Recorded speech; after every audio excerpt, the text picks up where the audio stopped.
What's up, y'all? Welcome back to Seton Hill Studios. Hope you're having a great day so far. Today, we got what I think is going to be a good one. We got Corey Wong and the Fearless Flyers. But instead of checking out the actual live performance, I found some footage of them rehearsing backstage. So I know they've crushed it in every live video I've ever seen. I'm super interested to hear what they sound like just rehearsing backstage.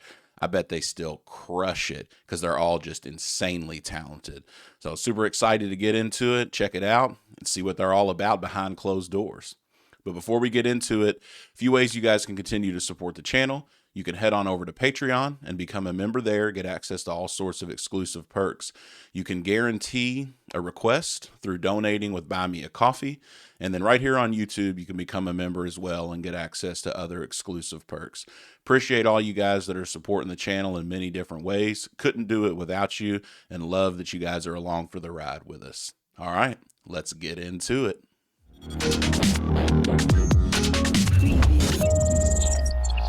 All right, y'all, here we go. This is a pre-gig rehearsal for the Fearless Flyers before their Madison Square Garden gig. Let's get into it.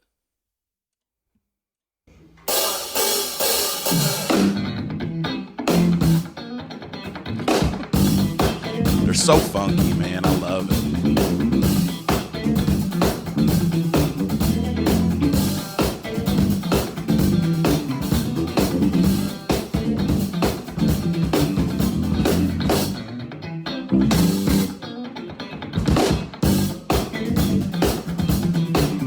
Just grooving, man.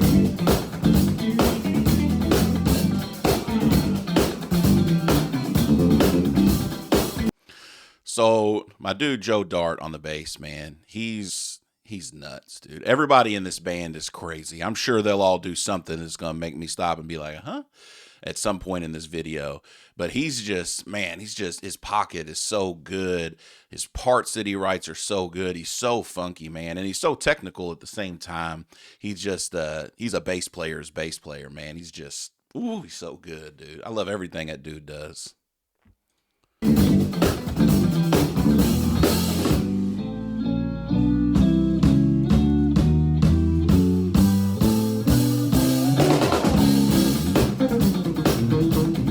That's why right there.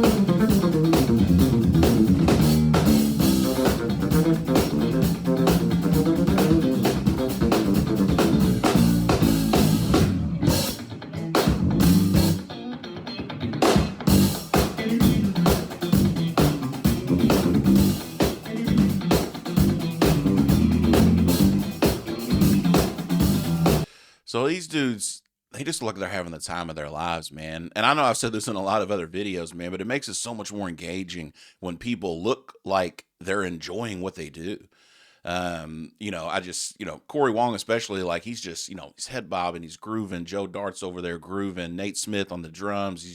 They're so into it. I love it, man. And just it's so engaging when they actually look like, oh, they're not just playing cool stuff. Like they're in it, man. It's so good.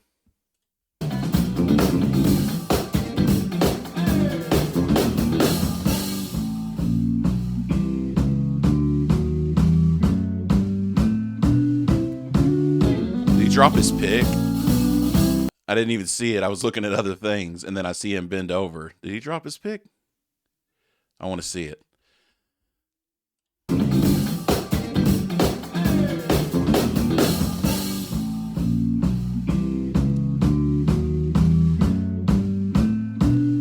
No, he didn't drop his pick. It looked like he made some kind of adjustment, maybe on a pedal board.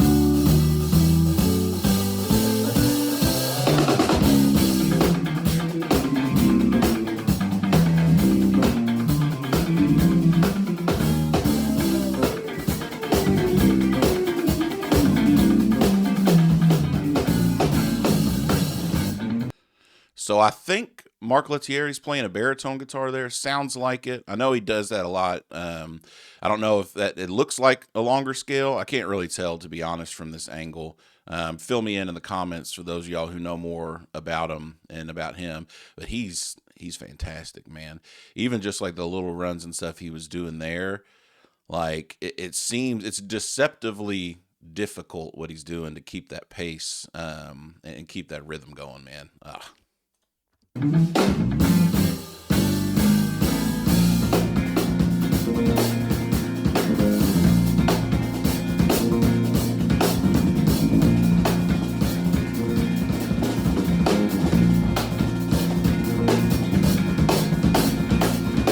him, bro.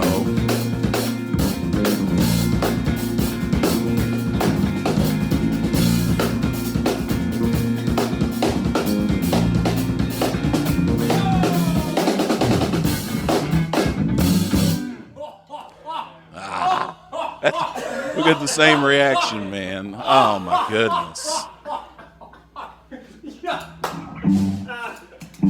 Hey, Nate Smith's a beast, man. He the way he's playing in front of the beat, behind the beat, around the beat, everywhere but the beat. That's and they're just going. They just got that rhythm going. He's just doing whatever he wants. And then he just gave him that look, and they know they're all coming back because they're just that tight and that talented, man. These guys are nuts. I love it. I think we got another song.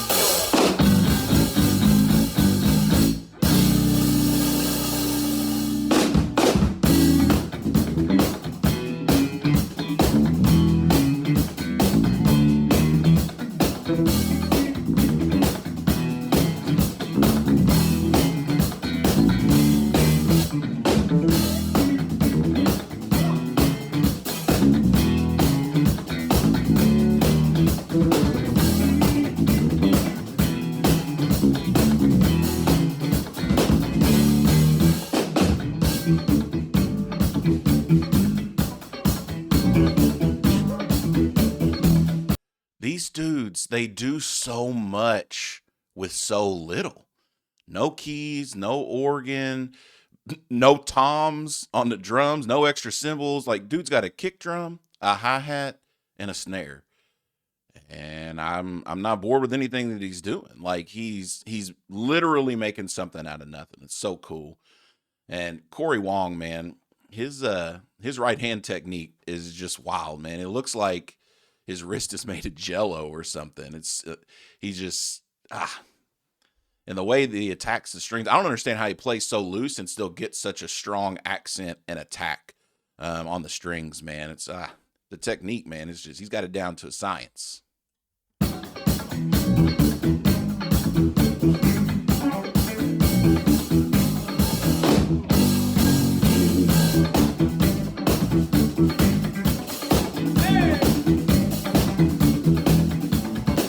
Be a fly on the wall in this room, man. Whoever they're looking at, I wish I was them.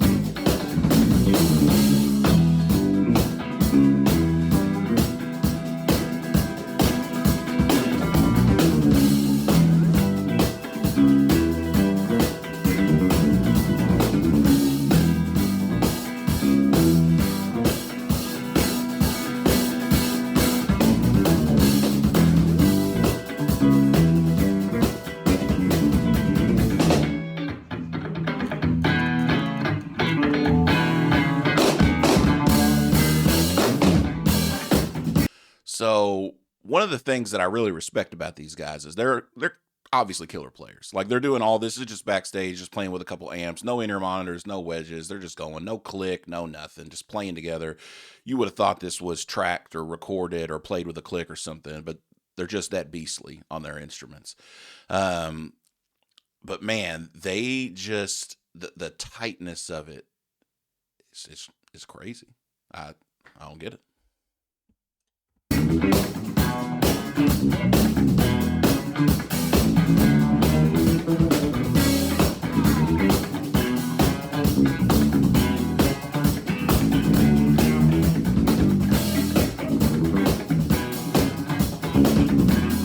And they all know when to play and when not to play. Everything's so intentional.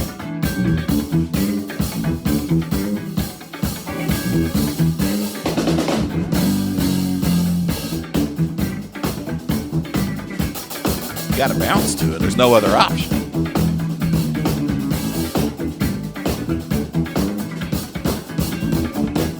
Woo. Come on, Nate. That face.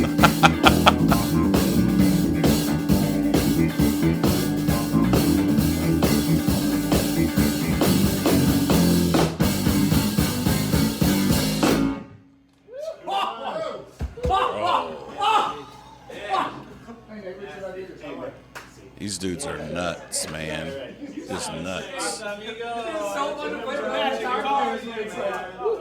Oh boy. Any more of these? Well, as expected, crushed it. They're the real deal, man. They just solid players, man. Just in the pocket. You know, like I said earlier in the video, one of the things about them, man, is they just know when to play and when not. Like everything's so intentional that they do. They're leaving space. They're not walking on each other, and it's just the four of them just going for it. It's really kind of crazy, man. I mean, there's mass produced stuff out there with 60, 70, 80, 90 tracks that don't sound as full or as tight or as cool as what they're doing with just the four of them, man. I love it. I love the simplicity of it. In the amount of things that they're doing, obviously not in the playing because they're playing some wild stuff. But it's just, man, it's so good. All right, y'all. If y'all enjoyed the video, make sure you hit the like button, subscribe to the channel, and hit that notification bell so that you can be made aware every time we drop new content. Appreciate you guys, and as always, we'll see you on the next one.